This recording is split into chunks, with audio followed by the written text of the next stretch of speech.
Hey, everybody, welcome back to the podcast. You're listening to the longest running superhero role playing game on Earth. I'm your host, the Game Master. And before we get into today's episode, smash that like button, make sure you're subscribed, and leave us a comment. That helps us out on our end with the YouTube algorithm, but also we love to hear from you guys. We have an awesome community here, and it's all thanks to you. So thank you so much for being here. So, having said all of that, let's get into it. The prologue to today's game session is a quick recap of recent relevant games.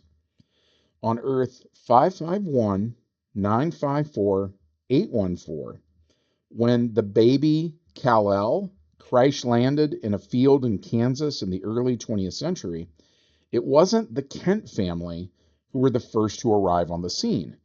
It was Darkseid and Granny Goodness from the planet Apocalypse. But on Paradise Island, the Amazons have a viewing device which they refer to as the Magic Sphere. It shows them what Darkseid is up to, so they try to stop him, only to fail and be turned into an army of female Furies that are eventually led by Princess Diana. Darkseid enslaves Queen Hippolyta and takes her as his bride, which is ironic because the same thing has more or less happened to Hippolyta before at the hands of the Greek gods. The infant Kal-El grows up in the fires of Apocalypse, raised and groomed by Darkseid. Eventually, Kal-El and Diana are married, forming a sinister royal family of sorts. And then in the mid 1950s, when the Justice Society was called before HUAC, Kal-El and Diana arrived in Washington, D.C. via a boom tube, and in less than an hour, they had managed to conquer the entire Earth in the name of Darkseid. But when President Dwight D. Eisenhower surrendered to the Fourth World's finest, the red phone on his desk passed their conversation along to the Dark Knight of Gotham City, who quickly forms a rebellion comprised of heroes who were not members of the Justice Society, among which were the Marvel family. Which brings us to the main plot of today's adventure.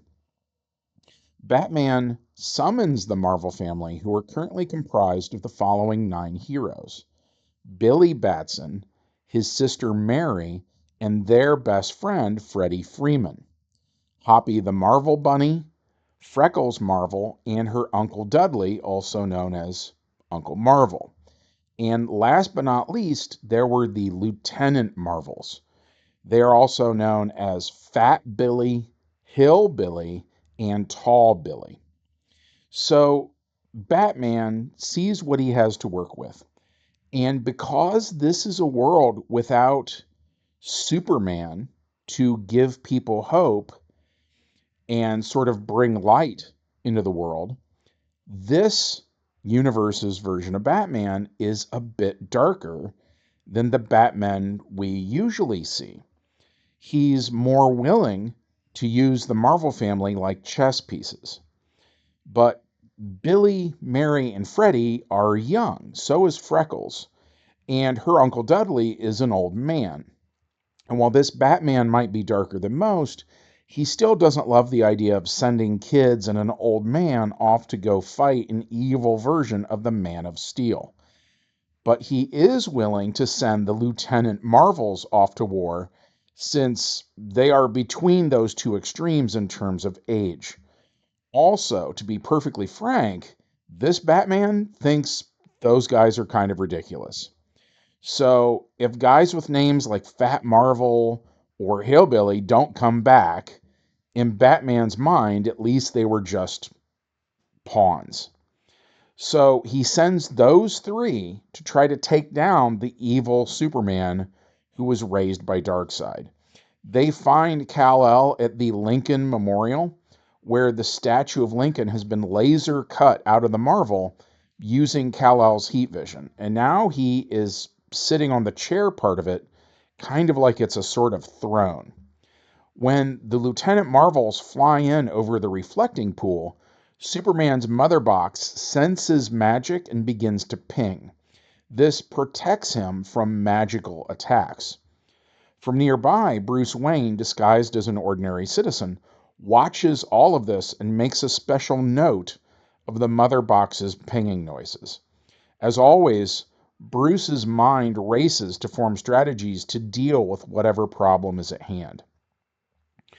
Each of the Lieutenant Marvels has a dexterity equal to that of Kal-El, which means normally they would need to roll an 11 or higher on two 10-sided dice. But because there's more than one of them attacking, their side gets a bonus to hit. So now they only need a 7 or higher.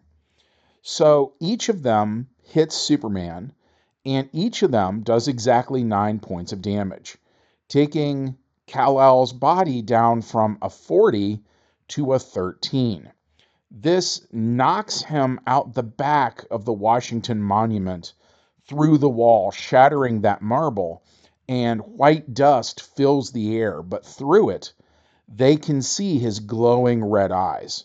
He flies over to the one that they call Hillbilly and punches him, and Superman's strength of 50 takes his victim from a body of 28 down to a body of 6. Then he uses a second attack and he snaps the neck of Hillbilly. The mother box then gets to go, and in addition to what it was already doing, now it also subs its Omni power for regeneration, so Superman gets another 11 hit points back. With one hero down, the remaining two don't get as much of a bonus to hit, so now they each need a 9 or better to hit. One of them misses, but the other one does land the hit. Just like before, Superman takes exactly 9 points of damage, and as before, his mother box then gets him 11 points back.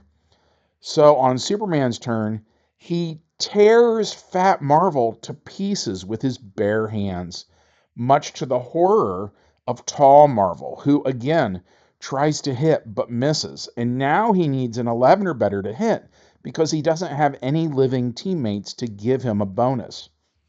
On Superman's final turn, he rips Tall Marvel apart. Superman is annoyed that there would appear to be nobody on this planet who can give him the kind of fight that he yearns for. So he uses a communicator and he calls his father, Darkseid. He tells him what just happened, and Darkseid tells him that if there were 3 guys with the exact same powers, that is of interest to him. If these powers can somehow be reproduced, then Darkseid for sure wants to do so. So he tells Kal-El to look into it and see if anybody else on this planet has those same powers. And to help him accomplish this, Darkseid opens a boom tube, and through it comes Krypto, the Hellhound. Krypto uses his super sense of smell on the dead members of the Marvel family, gets their scent, and then tracks them down to where they came from, which Batman was not expecting. Batman subs an Omni gadget for a sphere of silence, and then he contacts the Marvel family, telling them to split up and get as far away as they can, but it doesn't do them any good. Krypto traces the smell to Freckles Marvel and her Uncle Dudley. As Krypto tears into the old man's leg with his teeth, Superman knocks out Freckles and she is sent back to Apokolips via a boom tube to become a female Fury.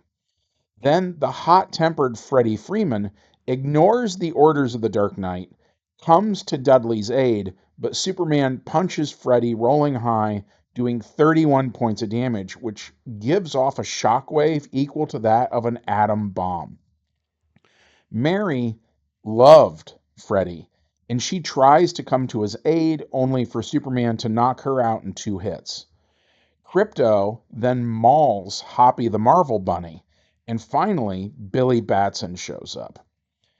Captain Marvel pushes the attack, which means his stats get higher on this turn, but then he doesn't get to go next turn.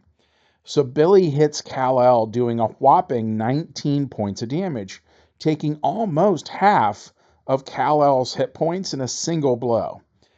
But Superman's mother box gives him 11 hit points back, and then Superman hits Billy for 22 points of damage, and then because Billy skipped a turn, on the next turn, Superman hits him for 24 damage. As before, Superman reports back to Darkseid, who in turn tells him to take out all of the knocked out Marvel kids to the orphanage of Granny Goodness back on Apokolips. Which brings us to our epilogue. Billy Batson wakes up in a torture chamber with Granny Goodness leering over him. She begins to break him down, telling him that the wizard abandoned him and his friends weren't there when he needed them. But Granny loves him, and Granny will take care of him forever. And all she needs in return is to know what he does to turn into Captain Marvel. Billy refuses at first, and Granny says that's all right, because the two of them have all the time in the world. And that was it for that adventure. We liked playing it. We hope you guys enjoyed hearing about it. If so, as always, smash like, make sure you're subscribed, and leave us a comment. And from all of us here at the longest running superhero role-playing game on Earth, we hope you have a good one, and we'll see you in the next adventure. Bye.